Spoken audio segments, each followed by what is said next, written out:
기존 화장품보다 100배의 효과가 있는 획기적인 천연 화장품 제조 기술이 개발됐습니다. 녹차와 감잎 등 천연 물질에서 미용 효과가 뛰어난 물질을 뽑아내는 이 기술로 당장 1년에 1억 달러에 이르는 수입 대체 효과를 거둘 수 있게 됐습니다. 최기훈 기자입니다. 녹차와 감잎, 감초, 뽕나무 잎 등 천연 식물 자원은 노화를 방지하고 미백 효과가 뛰어나지만 화장품 성분의 정제가 불가능했습니다.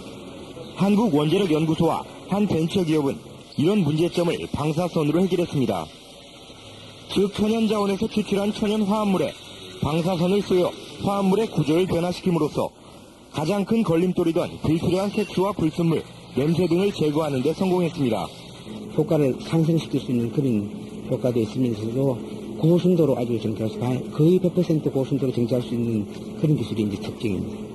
이 기술의 또 다른 핵심은 나노기술로 천연 화합물을 피부세포 간격의 3분의 1 이하인 평균 33나노미터 크기로 줄여 피부에 쉽게 침투하도록 함으로써 화장의 지속시간을 100배까지 늘렸습니다. 천연 화합물의 비율도 기존 천연 화장품보다 500배가 높아 우수한 기능을 쉽게 이용할 수 있게 됐습니다. 인공 화합물이 아닌 천연 화합물이 점점 더 활성화되는 이런 추세에 있습니다.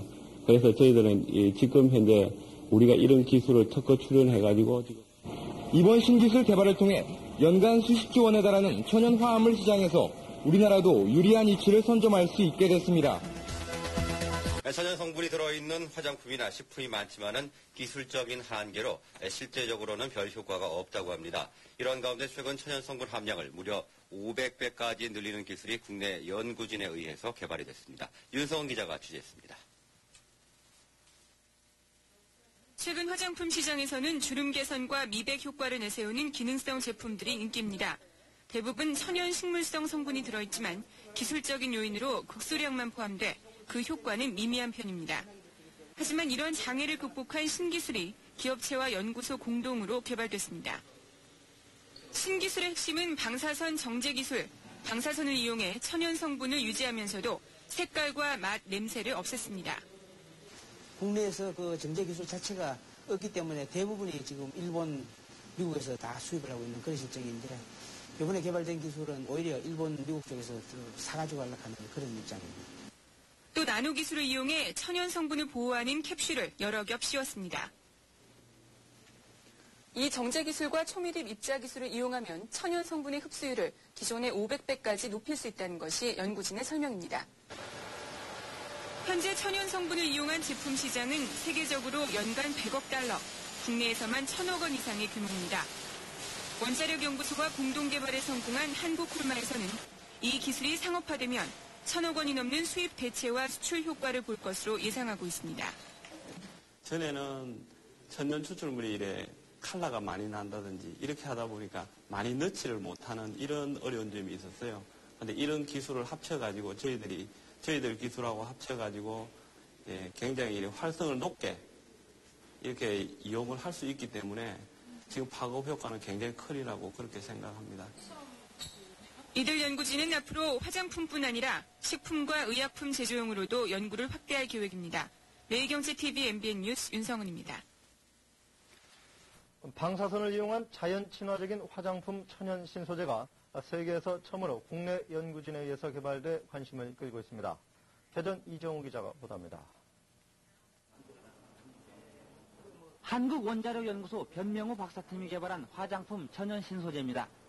방사선을 이용해 녹차와 감잎 등 천연식물의 각종 유효 성분을 상상시키고 색깔을 없애 화장품과 식품, 의약품 등의 원료로 활용할 수 있습니다. 그동안 녹차 등 각종 천연식물 자원은 기미와 노화 방지, 향균 효과 등 여러 가지 탁월한 생리작용에도 색깔과 부작용 때문에 화장품 등의 활용이 어려웠습니다. 방사선을 이용해가지고 고순도로 정제하는 기술하고 또한 정제된 기술을 갖다가 초미세화, 즉 나노화한 다음에 다중 캡슐레이션 시키는 그런 기술이 이제 세계 최초의 기술입니다. 천연 화합물의 생리 활성을 유지하면서도 제품 특성에 영향을 주지 않는 무색, 무미, 무치 상태로 정제하는 기술로 인공 화학물의 부작용을 완전히 해결한 것입니다. 녹차 추출물에 감마선을 쬐어 이처럼 정제시키게 되면 화장품의 원료 등에 쉽게 사용할 수 있게 됩니다.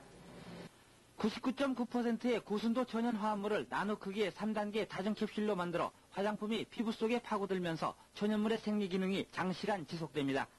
고순도 정제 기술은 특히 화장품의 천연 화합물 첨가 비율을 종전 0.01%에서 0.5%까지 높일 수 있어 기능성 화장품의 효과를 500배 이상 높일 수 있습니다. 각 부위별로 피부 깊숙이 그 깊이를 조정해가면서 침투를 시킬 수 있고 그 효과가 지속적으로 작용한다는 데 대해서 굉장히 탁월한 기술이 되어 있습니다. 세계 천연 화합물 시장은 약 100억 달러. 화장품으로 상업화에 들어간 이 기술은 연간 1억 달러 이상의 수출과 신소재 개발 등 산업 전반에 걸쳐 파급 효과가 예상됩니다. YTN 이정우입니다. 방사선을 이용한 자연 친화적인 화장품 천연 신소재가 세계에서 처음으로 국내 연구진에 의해 개발돼 관심을 끌고 있습니다. 특히 이 기술은 방사선과 나노기술, 생명기술을 접합한 새로운 기술로 연간 100억 달러 이상의 세계 화장품 시장에 큰 영향을 끼칠 것으로 전망됩니다. 현장 포커스 오늘은 화장품 천연 신소재 기술을 개발한 한국원자력연구소 변명우 박사와 함께 새 기술에 대해 알아보겠습니다. 변 박사님 안녕하십니까? 네, 안녕하세요. 예. 먼저 이번에 새로 개발한 기술이 화장품 천연 소재를 만드는 기술인데요. 네네. 알기 쉽게 좀 설명을 좀 해주시죠. 네, 이번에 개발된 기술은 일반적으로 현재 기존에 사용되고 있는 화장품이라든지 식품 제약에 사용되고 있는 화합물들이 인공화합물을 쓰여왔는데 인공화합물이 건강장애라든지 부작용 등에 의해 가지고 국제적으로 이제 천연화합물로 돌아가고 있는 그런 동향입니다. 따라서 이제 저희들이 이번에 개발했는 것은 국내에 산재되어 있는 생리활성 효과가 아주 뛰어난 그런 식물 자원으로부터 고순도의 천연 신소재를 갖다가 개발해서 화장품, 식품, 의약품에 쓸 수 있는 그런 신소재를 갖다 개발했는 그런 기술. 예, 자연적인 그런 부분이군요. 네, 그렇습니다. 이런 천연 소재를 화장품에 자유로이 활용할 수 있다고 하셨는데요. 시제품에 대한 임상시험 결과는 나왔습니까? 예, 그렇습니다. 이게 특히 이제 국내에서 생산되고 있는 여러 가지 천연물을 첨가한 제품들이 순도, 즉 정제 기술이 부족하고 그다음에 정제된 기술을 갖다가 장기간 동안 보존하고 활성을 유지시키는 기술이 없기 때문에 잘 첨가를 시키지도 못하고 아주 미미했는데 이번에 그것은 기존에 비해서 약 500배 이상 첨가해가지고 임상실험을 국내에서 피부 전문 병원에서 임상실험 결과 아주 우수한 효과를 보였고 특히 이제 프랑스, 미국 등 이제 수출을 대비해가지고 임상실험이 현재 진행 중에 있어서 좋은 결과가 곧 나올 것으로 예상합니다. 예.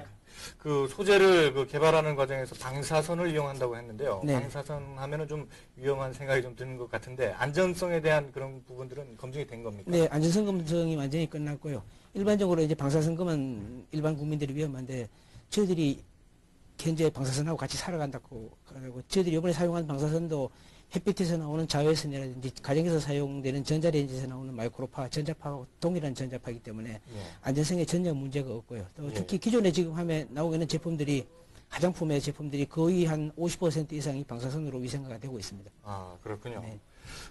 이번 신기술이 개발되면서 세계 화장품 업계에 좀 나름대로 큰 영향을 끼쳤다고 생각이 되는데요. 이 경제적 효과가 어느 정도 될 것으로 그렇게 예상하십니까? 네, 지금 현재 국내에서 천연 신소재를 외국으로부터 수입하는 금액이 약 1년에 1,300억 이상입니다. 그래서 이 1,300억 이상의 수입 대체 효과 외에도 2배 내지 3배 이상의 수입 대체 효과 이상의 수출 효과를 가져올 수 있을 것으로 생각되고 있고 특히 이제 이 천연물로부터 고순도의 신소재를 갖다 정제하고 그 효능을 갖다 장기간 유지시키는 그 기술을 갖다가 국제적으로 그 기술을 선점할 수 있다는 게 이제 그럼 이런 기술이 개발되면은 가장 중요한 게 어떻게 상용화시키는가 이런 부분이 가장 중요한 부분으로 또 떠오르는데요. 네네. 이런 부분에 대한 어떤 계획을 갖고 계신가요? 네, 상용화 부분은 지금 기존의 천연 물질을 정제하는 방법에 비해 가지고 약 500분의 1 이상 가격이 작게 들고요. 그 다음에 상용화는 바로 이제 저희 조사 시설이 있기 때문에 내년 초반부터 상용화가 바로 될 것으로 예상되고 있고요.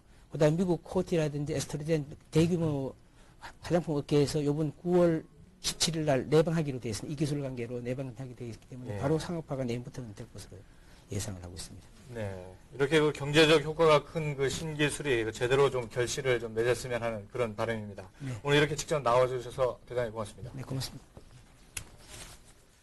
지금까지 원자력연구소 변명우 박사와 함께 국내에서 세계 최초로 개발된 화장품 천연 신소재에 대해 알아봤습니다. 해마다 연구기관에서 많은 연구 개발물들이 쏟아져 나오지만 실제 상품화까지 연결되는 경우는 그리 많지 않은 게 현실입니다. 대덕밸리 종합연구개발 특구 추진을 계기로 연구 성과를 산업체로 이전하는 새로운 시도가 주목받고 있습니다. 보도에 최경 기자입니다. 녹차 성분을 기존 제품보다 수십 배의 농도로 함유한 천연 화장품입니다. 단순한 화장품으로 보이지만 방사성 동위원소에서 나오는 에너지로 미유 성분을 추출하는 기술과 천연 소재를 원자 단위에서 다루는 나노기술 등 첨단 기술이 사용됐습니다. 특히 이 제품은 정부 출연 연구기관으론 처음으로 기술 출자 방식에 의해 설립된 벤처기업이 생산해 상용화에 나섰습니다. 한국원자력연구소가 정부 출연 연구기관으로서는 처음으로 기술 출자를 통해서 벤처기업을 설립했습니다. 정부 출연기관 연구 성과물의 산업체 이전의 새로운 모델로 연구 부문의 재투자를 촉진시키는 계기를 마련할 것으로 보입니다. 대전에서 이정우 기자입니다. 이번에 설립된 벤처기업은 금전 등 실물 자산에 의하지 않고 특허와 실용신안 등 기술 출자를 통해 추진돼 향후 출연연구기관 벤처 창업에 새로운 모델을 제시하고 있습니다. 연구개발자가 공동사업 주체로 직접 벤처기업 연구개발에 참여함으로써 연구 성과의 실용화를 앞당길 수 있을 뿐만 아니라 벤처기업의 수익은 관련 연구 부분에 재투자돼 시너지 효과가 기대됩니다. 우선 방사선 이용 기술과 생명공학기술, 나노기술 등 최첨단 기술을 이용한 화장품과 기능성 식품을 시작으로 항암과 간기능 개선, 발모제 등 다양한 기능성 식품과 의약품을 시판한다는 계획입니다. 연구원 벤처가 실패한 요인을 이제 탈피해서 연구소는 기술만 개발하고 영업이라든지 경영은 회사가 맡아서 전문 경영하는 그런 시스템으로 나갈 예정입니다.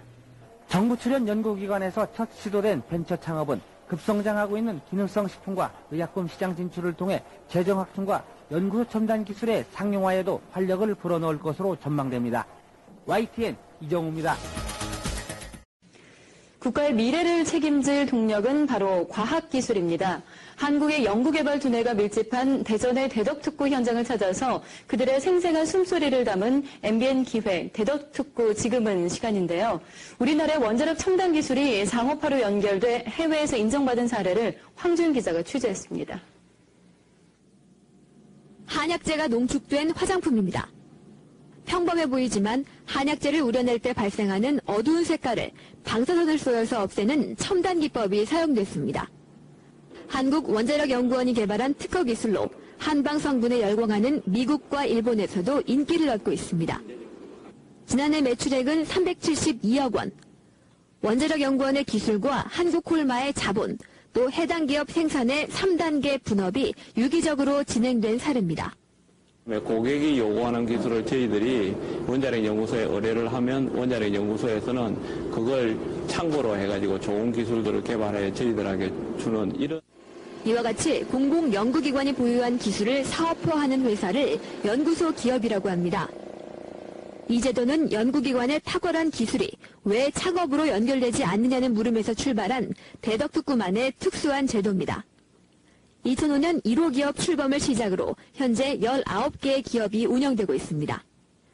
특히 대덕특구 내에 위치한 기관으로 국한됐던 연구소 기업 설립 자격이 올해부터는 전국으로 확대돼 경쟁력이 높아질 전망입니다.